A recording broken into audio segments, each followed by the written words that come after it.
Hi, Mystery Recapped here. Today, I am going to explain a British psychological thriller film called Exam. Spoilers ahead, watch out, and take care. At the beginning of the movie, 8 candidates are shown getting ready for a hiring examination for a profitable corporate job. Some candidates motivate themselves with encouraging words, while some add a few touch-ups to their appearances before moving to the examination hall.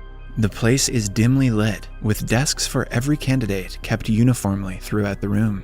It also has cameras to monitor their activities. After the 8 of them are seated, a guard with a gun enters the room, visibly making the candidates nervous. He is followed by a man who doesn't tell them his name and simply introduces himself as the Invigilator. He then apologizes to them for the hardships they have faced to reach this room, revealing that the candidates have passed all the previous hiring processes and are the finalists. If they pass this last test, they will be getting the job of their dreams. As the rule of this test, the Invigilator claims that no federal law applies inside the examination hall, and the candidates are supposed to follow only the law of the exam. They are not allowed to communicate with the guard or the Invigilator. Similarly, if they ruin the paper intentionally or accidentally, and if they walk out of the room for any reason, they will be disqualified. The candidate will have 80 minutes to complete the test. There is only one question on the paper before them that they need to answer. The Invigilator then asks them if they have any questions. When no one answers, he wishes them luck, starts the timer, and walks out. The candidates turn their respective papers around and see that it is completely blank. All of them look at each other in confusion. As time passes, they become more nervous. Hence, candidate number 2 starts writing on her paper why she thinks she is eligible for the job. The camera in the room zooms into her paper, and the guard is told to throw her out because she ruined her paper. Number 2 begs for a second chance as the guard locks the doors on her. A while later, number 5 realizes that the rule says they cannot talk to the Invigilator and the guard, which means they can talk to each other. He tells the others the same thing, making them believe that they will have to work together to find what the question is before they can answer it. The group discusses several ways they can pass the test, but all of them are just as confused. This is just like real exams. Throughout this, candidate number 1 doesn't speak at all. One man tries to introduce himself, but number 5 suggests they give each other pet names so they wouldn't have to reveal their true identity. He goes on to name candidate number 1 Deaf because he hasn't spoken yet. Then, the guys are named brown, black, and white, according to their race, and the girls are named blonde, brunette, and dark, according to their hair color. After that, White suggests they get up from their seats, because there is no rule that says they cannot. He takes a chance and gets up. To everyone's delight, the guard stays put, meaning that they can move around freely. Brunette believes that the questions are written down on paper with invisible ink or a watermark. They all agree to test the theory, but do not know how to. Brunette gets up and uses the lights in the room to see if something is written on the paper. However, nothing is visible. She still insists everyone check their own because the question could be in just one of them. Everyone does as she says, except for Deaf, who stays quietly in his seat. White takes his paper and checks it in the light. When they do not get any results, Black suggests the writings might be visible in UV rays or X-rays. The group then starts looking for a switchboard to see if there is any option to turn on other kinds of lights. When they do not find one, they start to look for the source of such light themselves. Deaf doesn't help them whatsoever and nervously stays in his seat. Blonde finds strips of emergency lights in the room, but since there are no switches, the group has to break all the other light bulbs to create an emergency and trigger the lights. Brown retaliates, saying that they cannot take such a risk. So, they vote on the matter and eventually decide to go forth with the plan. After breaking all the light bulbs in the room, it suddenly glows blue because of the emergency blacklight. Everyone starts to look for the question in the paper except for Deaf, but they are disappointed again because they cannot see the question. Brunette asks everyone to remove the first layer of the strip light because they aren't lit. This might give rise to UV rays, which can help them. They use the woman's heels to break the strips and reveal another form of light. However, they are again met with disappointment because these lights do not work either. Now, the group only has 60 minutes left. A frustrated White asks everyone to think of alternatives. As they brainstorm ideas, White registers that they can do anything to number 2's paper since she is already disqualified. So, they gather around her desk and try tracing the paper with a pencil. Still, no question comes forth. White then tears her paper into sections so that they can use them to experiment with different methods. Next, he pees on one of the papers to see if it is liquid activated. However, that doesn't work either. Black and White get into a heated argument while discussing what they should do next, but they stop after hearing Def cry. He sobs silently in his seat while the others watch him in amusement. After that, the man starts to blabber in French. He asks them if they can see something in the paper and claims that the paper reflects their image. They do not think much about his blabberings and get back into discussing ideas. Everyone falls dead silent when Brown speaks. He proposes a theory of his own, claiming that they are not in an exam, but are in some kind of betting show. The board members of the company have placed bets on who will crack under pressure, and the sole purpose of them being there is for their entertainment.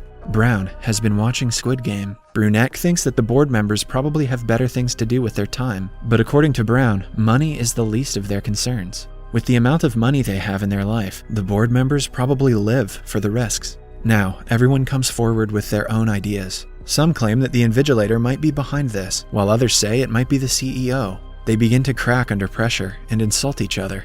Dar confidently says that there are no people watching them because the CEO is hands-on in the company. He has all of the company's rights and power over everyone. It is clear that she knows more about the company than anyone else. Brown asks her how she knows so much about the CEO. It turns out that Dark is already working for the company in HR, but has never seen the CEO. She applied for a higher job, and now she is here. White then reveals that he was headhunted and offered the job, but the others say that they applied for it. However, one thing they have in common is that they do not know anything about the company, or what it does, because they were told not to ask any questions. Dark then explains that they are applying for a famous multi-million-dollar pharmaceutical company called B-Rog. A few years ago, when a pandemic spread among young people of the world, they were the first ones to find the cure. Currently, their yearly turnover is $20 billion, all because of their CEO. Suddenly, Black suggests that the company might have found a cure to the newest deadly disease that has been killing millions of people around the world. Brunette is suddenly intrigued and asks Dark more about it. This makes White suspicious, so he asks Brunette if she is also infected by the virus. Brunette says she isn't and dismisses the matter. To take the attention off of herself, she approaches the guard and brings a lighter out of his pocket without talking to him. Then, she glances at the fire alarm. The group plans to use the lighter to trigger the sprinkler because water can potentially develop the writing on the paper. For this, Brunette gets on top of a chair but doesn't reach the fire alarm. White helps her by giving her a rolled up piece of paper that she lights up and uses to trigger the alarm. Soon, water starts showering, but the papers stay the same. Suddenly, the guard makes his way to the group. Right then, Brunette unfolds the paper in her hand and reveals it to be her own. White had betrayed her to loosen the competition. The guard drags Brunette away as she calls White a bastard. Following that, an enraged Black says he will punch White's lights out. This makes the lights go out, and the group figures they are voice activated. They ask each other to be careful with what they say when Def starts to cry again. White slyly sits in front of him and bullies the poor guy into tearing his own paper and eating it. The guard approaches Def and sends him away as well. Now only 5 of the candidates are left. Black belittles White for being an awful person, but White insists they should thank him for getting their competitors out. He also claims that he knows what the question is, but refuses to tell the others. In a fit of rage, Black knocks him out with a single punch. The group then ties him to a seat and covers his mouth with a tie. A while later, White gains consciousness. Dark removes his gag, and he asks for his medication, saying that he is also infected with the virus and has to take medicine every hour for him to live. Black searches for pills in his pocket, but doesn't find one. This makes the group believe that White is just making excuses, so they will free him. However, White claims that one of them has taken the pill and promises to tell them what the question is, if they give it back. Soon, he loses consciousness again and starts to tremble. Some believe he is faking, but Black says he is having a seizure because of the virus. They start looking for the pill he was talking about, but cannot find it in the room. With only 15 minutes left on the timer, they check each other for the pill. Dark suspects Brown for taking it, and is proven right when she finds the pill stuck to some chewing gum under his table. She tries to feed it to White, but Brown throws it in a vent. As the others try to get it out, a stressed Dark goes in front of the camera and asks the Invigilator to save the man, but since she talked to the Invigilator, she is immediately disqualified. After she is gone, Blonde brings the pill out with a bobby pin and saves White's life. She also unties him in the process.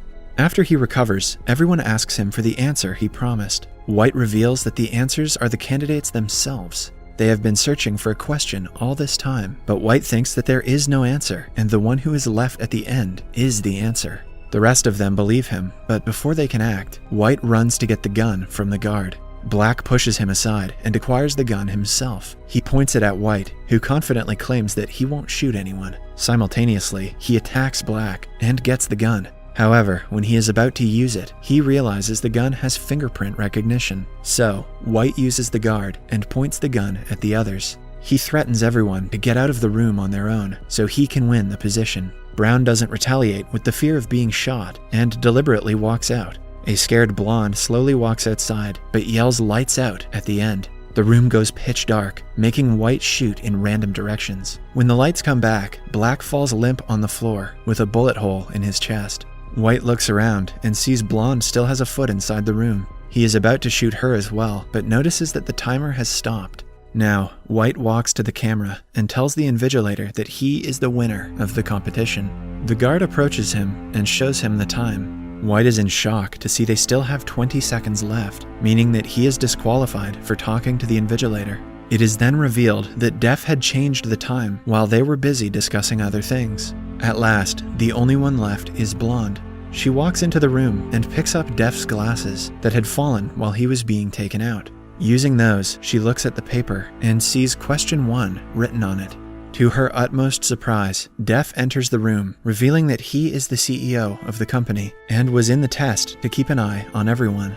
Blonde walks up to him and says no. The CEO and the invigilator smile, seeing that she has figured out the question and passed the test. It turns out when the invigilator asked them if they had any questions at the beginning of the test, it was the only question they had to answer.